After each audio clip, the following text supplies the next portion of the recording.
আজকের পর্বে আপনাদের সাথে শেয়ার করব মুগ ডাল দিয়ে দারুণ স্বাদের একটি রেসিপি। একঘেয়েমি ডাল না খেয়ে আপনারা মাঝে মাঝে এরকম একটা মজাদার ডাল বানিয়ে নিতে পারেন।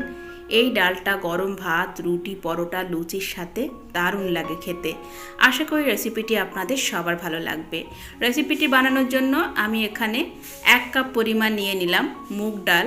আপনারা এটা মসুর ডাল দিয়েও করতে পারেন।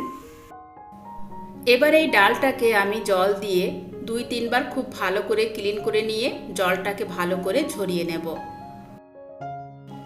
তো এখানে আমি ডালটাকে জল ঝরিয়ে রেখে দিলাম।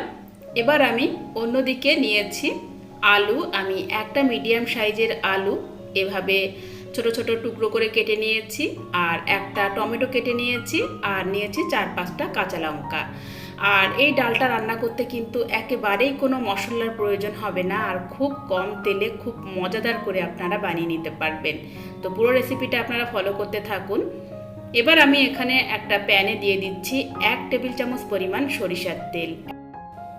এবার তেলে দিয়ে দিলাম 2 টুকরো দারুচিনি, 1/2 চামচ পরিমাণ গোটা জিরে দিয়ে একটু ভালো করে ভেজে নিতে হবে। এরপর আমি যে আলুগুলো কেটে নিয়েছি সেই আলুগুলো দিয়ে দেব। দিয়ে এখন আলুগুলোকে একটু ভেজে নেব। তো এখানে আলুগুলোকে আমি এরকম ব্রাউন কালার করে ভেজে নিয়েছি। এবার আমি দিয়ে দেব জল ঝরিয়ে রাখা মুগ ডাল।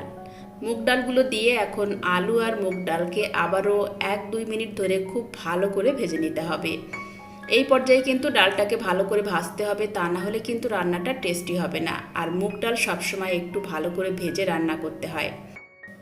তো এখানে 1-2 মিনিট ধরে আমি ডালটাকে ভালো করে ভেজে নিয়েছি। ডালের কালার চেঞ্জ হয়ে গেছে। এই পর্যায়ে আমি দিয়ে দিচ্ছি 1.5 কাপ পরিমাণ ফুটন্ত গরম জল।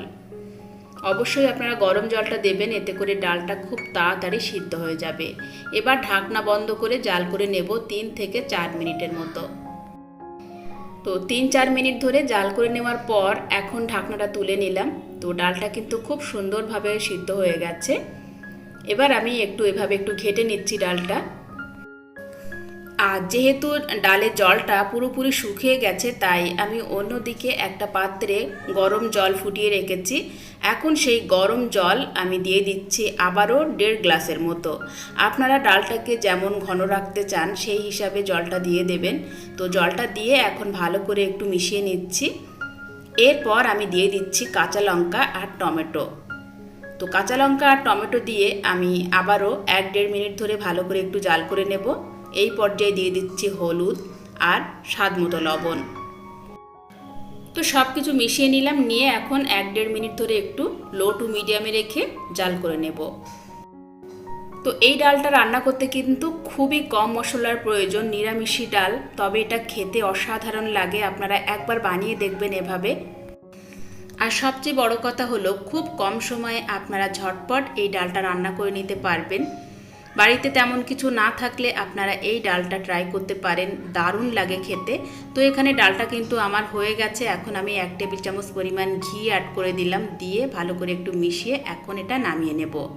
এবার হচ্ছে গরম গরম পরিবেশনের পালা। আপনারা ভাত, রুটি, পরোটা, লুচির সাথে এই মজাদার নিরামিষি ডালটা পরিবেশন করতে পারেন। আশা করি আজকের এই লোভনীয় স্বাদের নিরামিষি ডালের রেসিপিটা আপনাদের সবার ভালো লেগেছে। ভালো লাগলে প্লিজ একটি লাইক দিতে ভুলবেন না, শেয়ার করবেন, চ্যানেলটিকে সাবস্ক্রাইব করে রাখবেন। আজকের মতো এখানে বিদায় নিচ্ছি। সবাই ভালো থাকবেন, সুস্থ থাকবেন। দেখা হচ্ছে আগামী পর্বে নতুন রেসিপি নিয়ে। আল্লাহ হাফেজ।